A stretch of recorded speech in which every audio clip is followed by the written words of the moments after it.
Alright everyone, here's another major piece of news, which is that Jeffrey Epstein was found semi-responsive and apparently significantly injured in a fetal position in his cell the other day. And interestingly, immediately what trended on Twitter was Clinton body count. It's very, very possible the Clintons were involved. I'm going to get into why I think there had to have been foul play with this, but that doesn't mean it was necessarily Bubba Bill. People fixate on Clinton. The number of people in Hollywood, Wall Street, Washington, D.C., the Kremlin, everywhere, fucking the acting community, the political community, bankers, CEOs, foreign dignitaries, religious leaders probably, I'm sure. The number of people who visited Little St. James and had to have known there was weird shit going on, I think is in the thousands. So it could have been any particularly rich, corrupt individual trying to silence him. It's basically like Bubba came into the cell and raped him with a mini bat. What name was he whispering into his ear while he was, doing that? That's basically what it boils down to. Here's why. Epstein can't even get bail. He's considered a flight risk. He's considered a risk to everything. Don't you think that the guards would be watching him like a hawk to make sure he didn't try to kill himself or something like that out of despondency? Don't you think that especially he would bribe some guards? Like the first thing, you're a billionaire pervert. You know that you've got a target on your back a mile wide. What's the first thing you do when you get into prison? You get a few people alone and you say, look, you have my back and trust me, I've got all the money in the world. I can do whatever the fuck I want, basically. So here, I'll make sure that your account gets some good shit laundered into it. And Jeffrey Epstein literally made his fortune that way as a hedge fund manager. He knows how to shuffle money around and protect it. Sure, they freeze his accounts. You think that's all he has? He's got billions and billions of dollars more. He's got more wealth than you can possibly imagine. He owns his own fucking private island.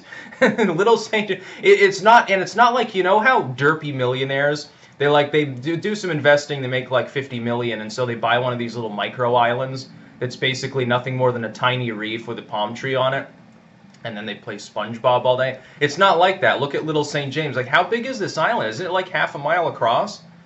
Like, I mean, he could literally make his own microstate and shit. Don't you think he has enough money to make sure that unless another billionaire wants him dead, that he's got no problems?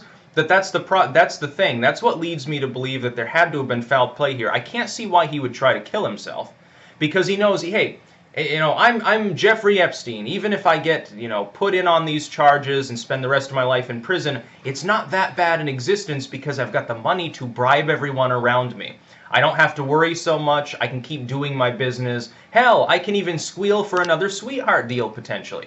There's no reason to kill yourself. The fuck's he gonna kill himself for? So that's pretty much off the table. And they would have been watching him like a hawk anyway. Even if he was like really depressed and he's like, well, oh God, I'm gonna spend the rest of my life in prison. I'm just gonna kill myself. How often do you think that they watched him? Somebody, I think, paid some guards to look the other way during their particular watch period. That being said, who done it? What name was being whispered to him while Big Bubba was plowing him like a beet field? That's basically what we have to ask ourselves in my mind, because it's probably the case. The other possibility is normal retaliation because prisoners will attack people who are perverts. But the thing is, again, at no time was there nobody watching him, I would think. And why after a suicide attempt would he be sitting there curled up in a fetal position anyway? It doesn't make any sense. Like, did he try to hang himself, just did it wrong, and then curled up to cry because he's a loser or something like that? I just don't fucking think so. I think what happened is somebody beat the shit out of him, sexually assaulted him, probably, fondled his balls and played with his withered old man cock and weird shit like that, and made sure that he knew exactly who had paid the inmate or inmates to do so. Maybe even the guards roughed him up. Have we thought about that possibility? Oh yeah, the cameras were off at the time. Yeah, I'm sorry I turned them on. Yeah, Bill Clinton paid me $1 million. You can go ahead and fire me for malpractice or something. That sort of stuff can happen. Having Clinton body count trending was pretty funny for a brief moment before Jack Dorsey nervously shut it down as a conspiracy theory. It's not really. But we don't have any evidence it was Clinton. How do we know it wasn't Kevin Spacey or one of these other rich, perverted individuals who apparently went to Little St. James commonly? By the way, if you look at the flight logs, who went there the most often? Was it Clinton or was it someone else? Because with Clinton, I keep hearing 26 or some number like that, but then I also hear 4 or 5. And then people, it was funny, because the other day when the Epstein story came out, I said, cough, cough, Clinton. And people were like, oh, cough, cough, Trump. You forget Trump had a relationship with Epstein, too. Yeah, prior to the initial charges against him, before apparently kicking him out of the Mar-a-Lago and all Trump properties for hitting on the underage, I guess, daughter of an employee or something. Yes, quite a relationship. 20 years ago, they were kind of friendly because they were billionaires. Only Trump never went to Rape Island. The only thing Trump did with Epstein is show up for a party where he had like college-age girls there, and he was obviously being their sugar daddy because he was newly divorced at the time. Who cares? Is that illegal? Is it illegal for Donald Trump to date people in their 20s? When, I mean, it's a little bit weird because, you know, he's clearly throwing his money around and he's being a sugar daddy to people half his age, but they're not underage. They're not kids. They're fully grown adults, and they're like, hey, buy me a Lamborghini and we'll have a good weekend. That's how Trump rolled at the time. He was a party boy. He was kind of a playboy at the time.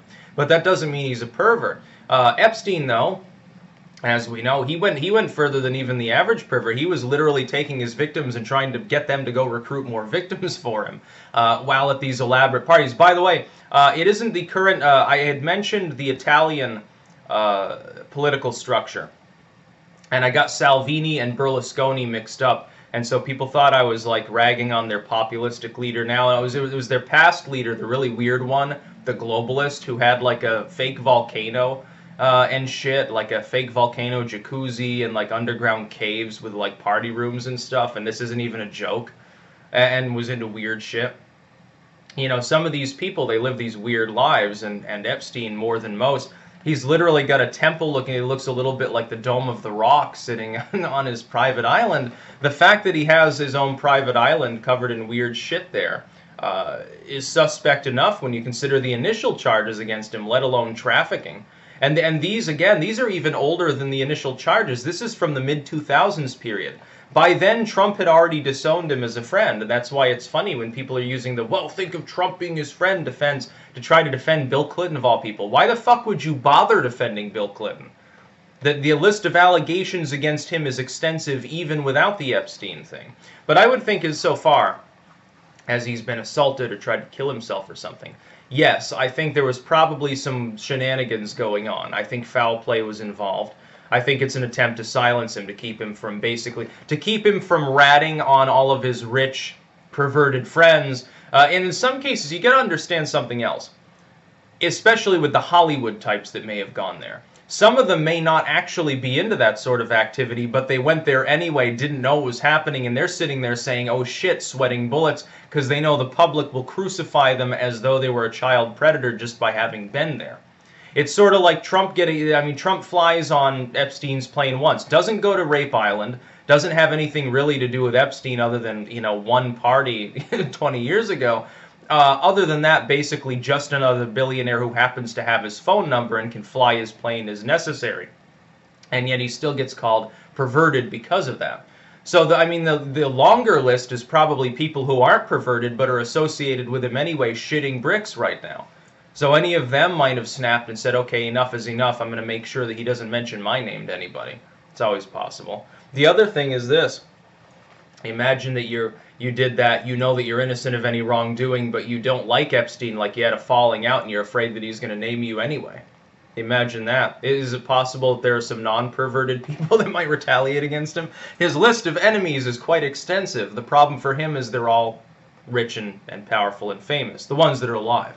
Did Bill Cosby ever go to his island? I bet he did. I bet he would have had a great time. Although Cosby liked to do it himself. He liked to, I guess, spike the coffee or something like that. He would convince people to drink beer and then let them get a little woozy, and then he'd do his Epstein thing. He'd do his Clinton fondling thing. He'd play with their pudding pop in a way that shouldn't have been. That's about all. Peace out.